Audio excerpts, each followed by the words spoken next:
Man, Angelo, finally got you in front of a camera. Josh, good to be here, man. It's been we've been how many cities now? We obviously met online first. Yep. Austin. Denver first, right? Denver first. Oh, Austin first. You came to our meetup. That's right. Right. We came to your meetup. Austin, Denver, Austin again. Tennessee. Now we're in Bangkok. Houston. Yeah. And Houston. Just last month or whatever. Yeah. Bangkok. Yeah, and then the internet. Yep. Catch you in Africa. We'll head out to Europe one of these days. That's right. It's really interesting. I mean, it would be really cool to see the social graph of people who come to, these conferences, Devcon, or like I'm sure the airlines have this kind of flight data, but imagine that map of just these cross connections where, the neighborhood is becoming kind of local and global at the same time, right? You have the place where if you're not nomadic, you call home, and then, but if you're traveling a lot, that's kind of blurs the lines. And then if you're fully nomadic, then, your velocity of the scope of your neighborhood is obviously a lot bigger. But yeah. Yeah, and there's so many different lifestyles, right? So we were chatting with someone last night who's like multi-generational, born and raised in one city. Yeah. That is like the place they are from, the place they've been, and that's a lot of people, I guess. And then you got people like me that's like, no, I own like 5 cities. Yeah. I can't relate to one city. I want to be everywhere. Right. Yeah. And I mean, I think that's, I mean, the way there's a spectrum, right, of how much people want to, and it's obviously life circumstances.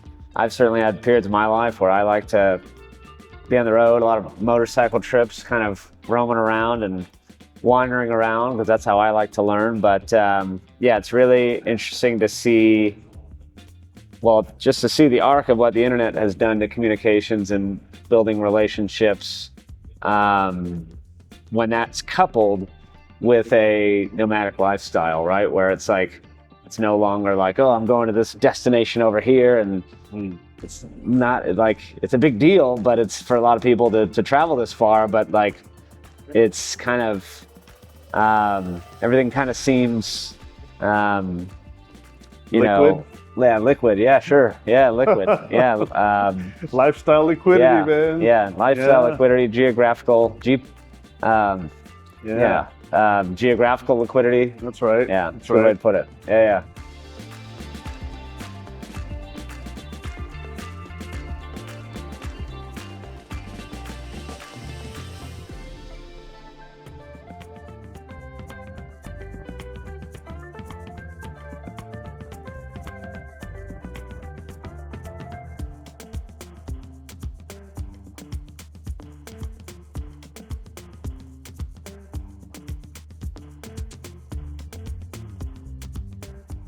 We're flowing. And there's new generations out here. We're in Bangkok right now for Devcon and Parallel Societies Congress, DAO. Yes. A bunch of stuff happening here. And I was out in Chiang Mai last week, hanging out with a bunch of backpacking tech hippies. It's not just backpackers anymore. That's the blend between the spiritually enlightened, the psychedelic, the crypto, the tech, the software. It's really interesting, like how all these different audiences are. The fusion of it and the convergence of all these, increasingly accelerating changes to society at large, right? And they all need places to be, though. Right? They all need places to be. They all need a physical place, whether that's an Airbnb, a hotel. Pop-up cities have come on the scene, kind of within the last year, I guess, as a new way of forming. I don't even know if it's forming communities so much as it is like cementing them, right? It sounds like a lot of these, from what I observe, a lot of the pop-up cities, like they're groups that already kind of loosely know each other, or certain caliber of intellect or values.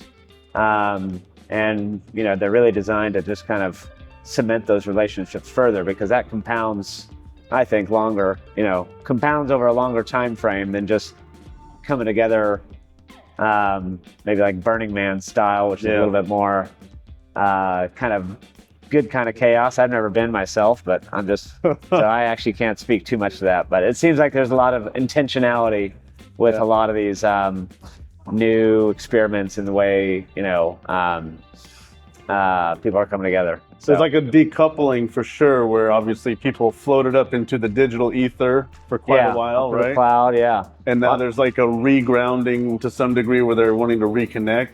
Yeah.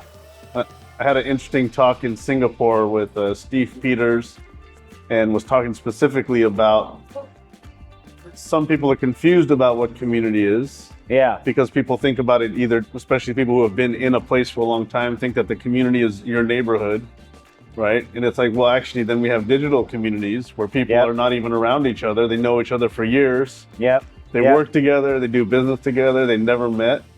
And then they end up showing up in a place together, and now you've got your physical pick up where you left off. Yeah, 100%. And I can't help but, I've gone to several of the talks today.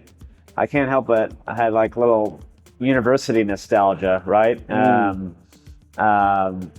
Because everyone's working on just these incredible different projects, and it's kind of like sitting in on a lecture, and the homework's on you to go figure out what rabbit hole you want to go down when you get home. But it's kind of like this roaming university, and now they're starting to be more formalized. Biology has its network school, which seems really awesome.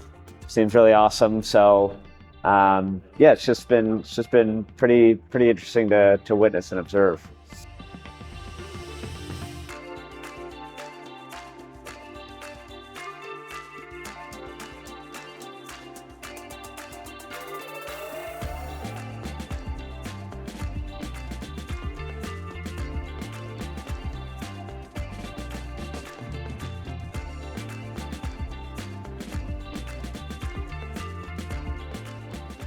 So what's your thesis? What's your homework you've been working on? Yeah, so we need places, right? We need cities. Yeah. So I don't know, the way I think about it for build primarily is much more kind of touching on the audience, that the group of people who are like identify with a multi-generational tie to a specific city, right? So like, I know I have a Build Detroit shirt on. This is just what I had left over when I packed for my bags, and we have one for like 50 different cities. But I'm bullish on the redemption arc of Detroit. But yeah, I'm doing a lot of work now for this thesis, particularly in Houston specifically, under this guise of pro internet community building. For both resources, talent, just leverage of resources, and just expanding the brain trust. But I'm also very pro kind of like multi-generational setting roots somewhere in one particular place, because that's really, I think, what's gonna build up that place, right? There's a great book by Brad Feld, one of the founders of Techstars, called Startup Communities, and he's basically like, hey, you have to look on a 20-year time horizon when you're building out a startup city, startup communities. That's what the book's called. It's not, they wasn't using the term city at the time, but this is related to Boulder, Colorado specifically, and kind of his template. And 20-year time horizon, and always thinking day one. And I think that's just like, it's almost, it's not Newtonian physics, but it's pretty, I think it's pretty accurate. And that's what we think. And that's literally kind of baked into the name, right? It's like build the city, do you identify as somebody who's kind of like, are you actively working on something that's, innovative? That doesn't have to be innovative either, right? Small business, real estate development, are you a builder? What are you building? And then, the second half of the meme, what city do you call home, right? Which one do you find home? And sometimes that's a tough question to ask itself if you are kind of, maybe more kind of nomadic. But yeah, for myself, like, I'm working on this project for Build Cities. It's a platform for economic development, which basically means we're actually creating digital twins or city DAOs for cities around the world. Right now, there's about 58 on 6 continents that are on the platform. You can go in, you pull in your digital networks, you overlay them on the cities, and then you can kind of, break it down like, hey, here's all the VDAO folks in Austin, or here's all the, Ethereum Foundation community in Paris. And the idea is kind of like accelerating those ties to a local area. And then eventually each city digital twin will have its whole financial stack. So it'll have a treasury with a multi-sig and a way for democratic capital allocation to the city. So that's what we're doing. We're having our first vote to have the first city treasury activated before the end of the year. And trying to really just bridge that gap between people who are, and I think they're underserved by the tech community, like people who do want to be in one place for a long time, whether that be raising family, they got other family obligations with their parents or relatives, or they just simply love the area where they're in, or they're, working in industry, which kind of obligates you to be in that certain place. And these are typically non-software related roles, right? And so, if we could combine that culture, that kind of group with the social layer that the internet's provided, right? We're on X, we're on Discord, we're on these really awesome planes of collaboration and coordination. And if we can somehow combine those, I think it just makes for a really powerful, platform for really economic development. And so that's hence the name. So that's what we're doing with Build. Yeah.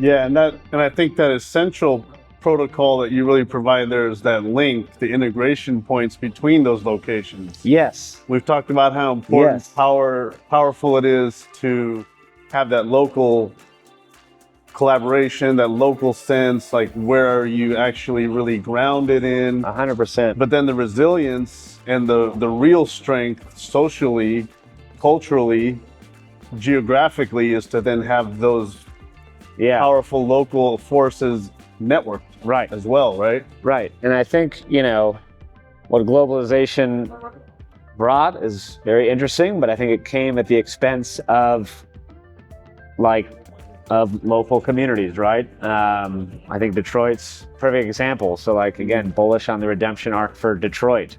And I think there is a world where you can have that local first culture and drive and ambitions for a certain city while still having the interconnectedness between cities, whether that be for resources, right? Or capital, talent, just general business development at large, right? I have resource X over here, you're making widget Y over there.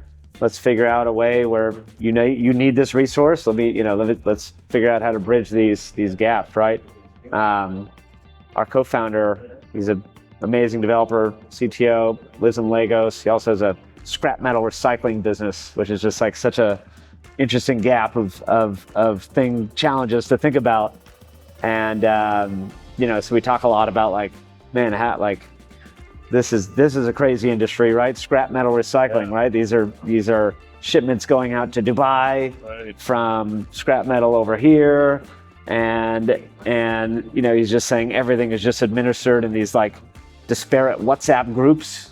So you're just if we could just literally surface, what's the word? Not surface. Well, yeah, surface and uproot all of these potential economic ties and have them just a little bit more visible, right? You still want to protect proprietary relationships or IP and things like that, but if you can just surface it a little bit more so that everyone can kind of plug in, I think that's a really powerful combo. And that doesn't even get at the surface of like uprooting, government contracts or for municipalities or, all that stuff.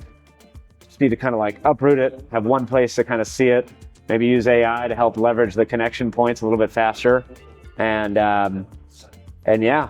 drive on as one tribe. Yeah. And share the incentives across, right? Yes. So for Build, where this first city DAO will be activated, it'll be like a non-dilutive basis of a non-dilutive treasury that's just going to go out for probably grants for interesting projects. But imagine imagine these cities having maybe like 5 to 10, and they're actually city equity funds, right? So like they have exposure to small business, venture, real estate, and you were able to share the incentives, distribute the incentives, obviously primarily to the local fund, but also cross between the other city funds. So then you have this unique structure of like, hey, I've never been to, I've been to Bangkok before here, but there's a city DAO there, and I'm literally invested or have exposure to all this stuff that's happening over there. And I think that starts to become more positive sum environment for economic development that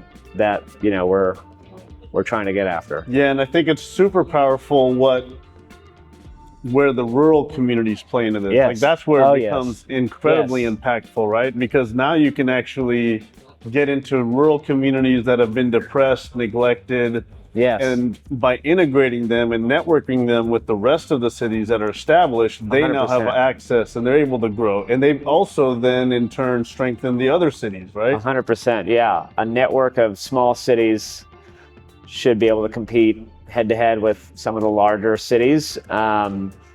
There's tons of benefits to that. And so, we kind of view any city under 100,000 folks almost as like a seed stage startup, right? Our other co-founder, he's based in Coeur d'Alene, Idaho, which is a town of about 60, 70,000 folks, and used to be an old logging town.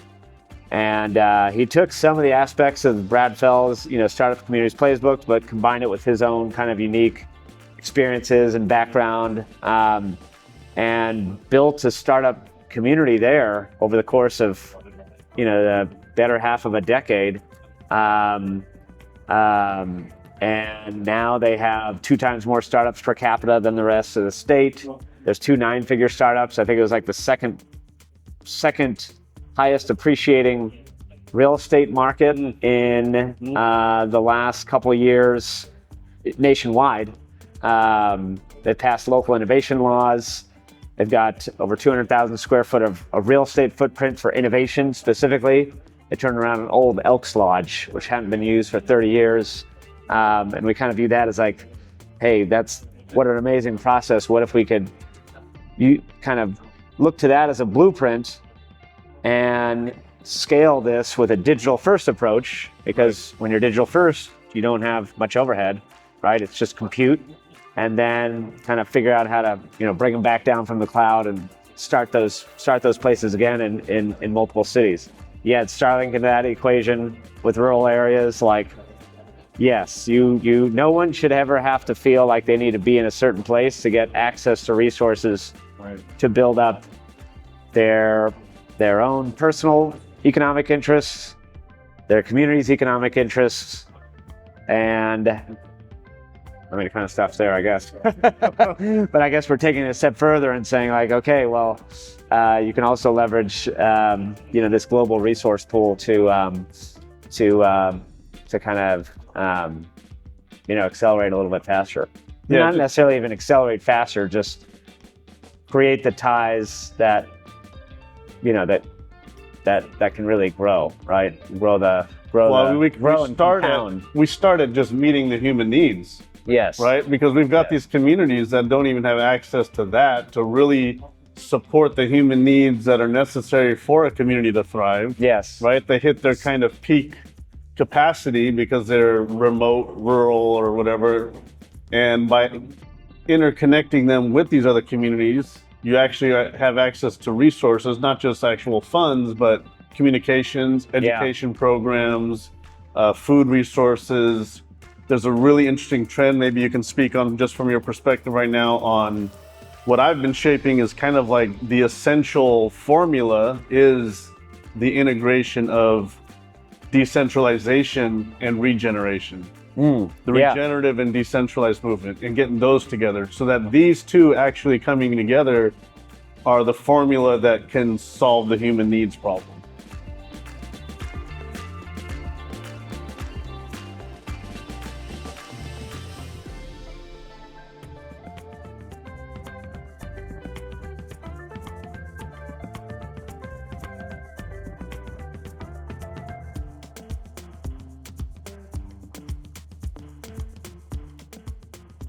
Yeah, and there's a lot of really interesting experiments in that particular aspect, right? I think you have this rise of DePIN, decentralized physical infrastructure, and that's kind of like crypto's arc. A lot of the stuff we do runs out of the premise of like crypto rails are the new financial rails, right? These are techno capital markets, not.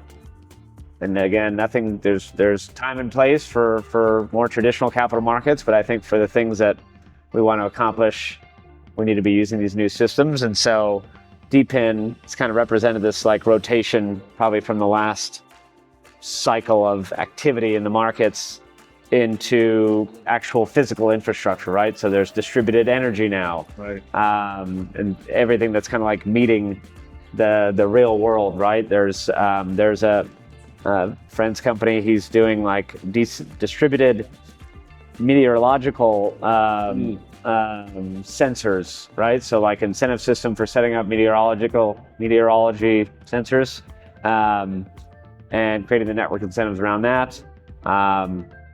Helium's another big one. And then when it comes to the regenerative stuff, I kind of think Bitcoin was always one of the earlier ones, because it was always tied to proof of work and thereby mining, which thereby you are heavily incentivized to find the most efficient use of electricity. So whether that be using solar or capturing flare gas, it started to get people to think about like, oh man, we shouldn't be wasting energy. Let me use that to mine this Bitcoin, right? So that was kind of the OG regenerative. It's regenerative money, I guess you could argue that. I'm sure people would argue with me with that for the energy consumption that it takes. But anyways, there's another really interesting project called DAO, and they're doing these regenerative network states, and we've collaborated with them on a couple different projects, and it's very clear how deeply they're thinking about some of these challenges, right?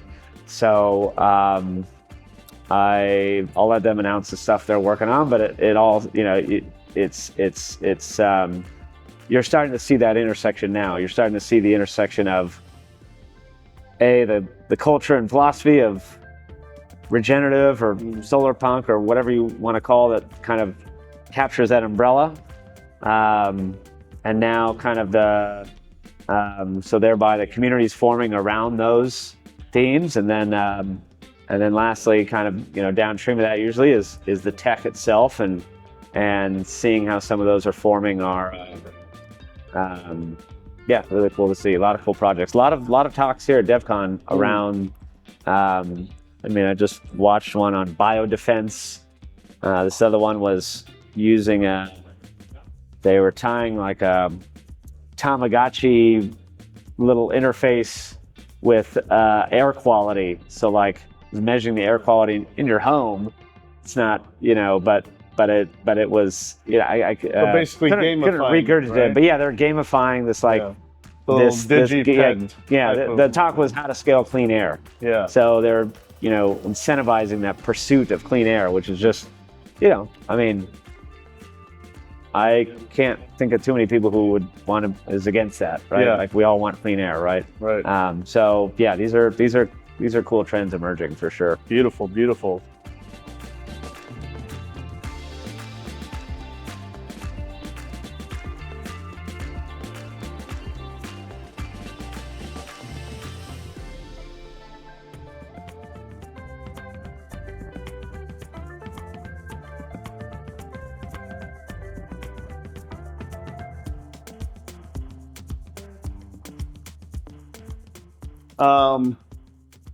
So I think What's your take on that? My take on that, I think that is the eventuality.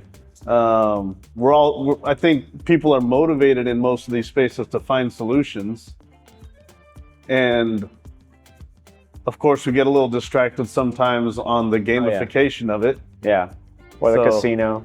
Yeah, they'll suck the casino pops up a lot. And a lot of times that's also the easy path, right? Sure. So it's also easy to do something. Depends if you're winning. Yeah, depends on when you're winning or losing. Yeah. But it's easy to do something that's fun and still say that you're doing a good thing without having a huge impact. Yeah. But I think that is maturing, just like generations are maturing. So one thing that's interesting is, I've been adjacent to crypto since I was sitting in, coffee shops in Panama while people were handing envelopes over trying to buy Bitcoin with cash. Right. And you had to send it off somewhere and somebody just did it in their own account. And those people that were in their late teens, 20s, that were really at the front end of that, we've kind of been going through this gamification phase where it's been fun and cool and it attracts people. Meme coins, and it's still there, but it seems like there's a maturity that might be starting to surface here. And some of the people that made a lot of money in that space, that were successful in that space, I've had conversations directly with folks actually that are in their 40s. Yeah. They had great success in that. Then they've grown up, and now they're like, we actually need to use this for something that's really seriously impactful. I mean, yeah, that's the like double-edged sword, right? Because a lot of useful things end up starting out as like toys or playthings, right? Or military stuff. Or military stuff. Yes, that's absolutely true. Yeah. But from those spaces, either from playthings or for existential threats, external existential threats that need to be thwarted. Great point. But from those spaces, we end up with the foundational tools that we need that we can then use. Yes. Right. Yes. To really start solving some of these major problems we have. Yeah. And I think, I think it's definitely, I think it's only going to kind of go that direction, right? It's going to continue to mature, and a lot of times these things just take a really long time of, you can't treat it too much as an experiment. You kind of have to feel like a little bit of conviction where you're just, hey, this is really important to get this right. Let's keep driving on, right? This is unrelated to regenerative stuff, but the poly market founder, they did the prediction markets and was basically the source of truth for the last, U.S. elections. It was a long time of just building it out before it just started kind of taking off, right?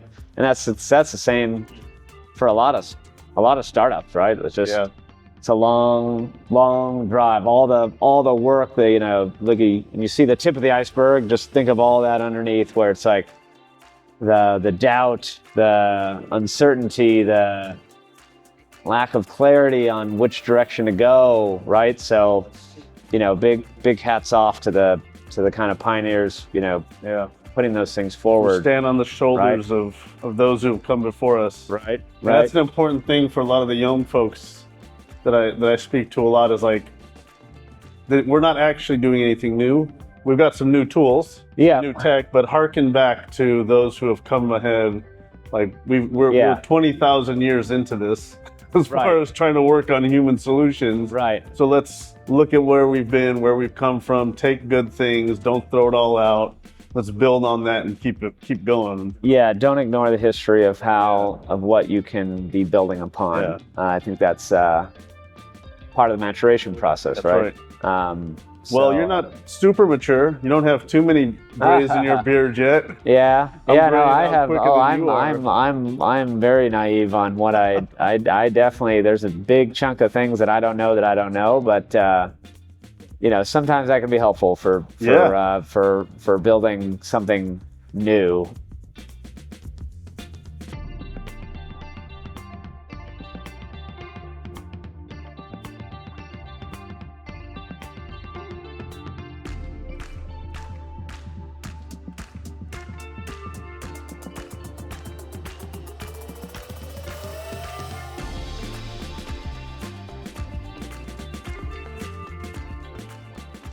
For those who are just kind of here to wrap it up a little bit, the thing that I think we've really been trying to leave for folks, because we're coming into contact constantly with so many people. Yeah. And a lot of them are really like younger generation, drawn in, having skill sets, energy, passion. What's a message you want to throw out to them, to people that are entering in space, even people that are coming mature from other industries? But what's a message you may want to just share to kind of leave folks with, that's like, just keep this in mind as you're building forward?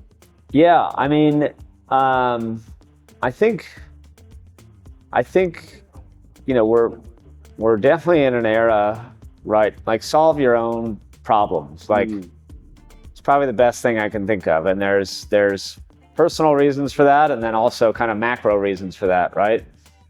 The personal reasons is just like, if you're solving the problem for yourself, and it's one that really bothers you, and you just have to solve it, you're gonna have the drive to keep on going. You're gonna get the higher highs when you get a win, and you know, you get the first user of your product, and you'll survive the lows. And survive the lows because you care about it. You give a shit. Like, I never fully understood, you know, I never fully understood the philosophy of like just building just to find, you know,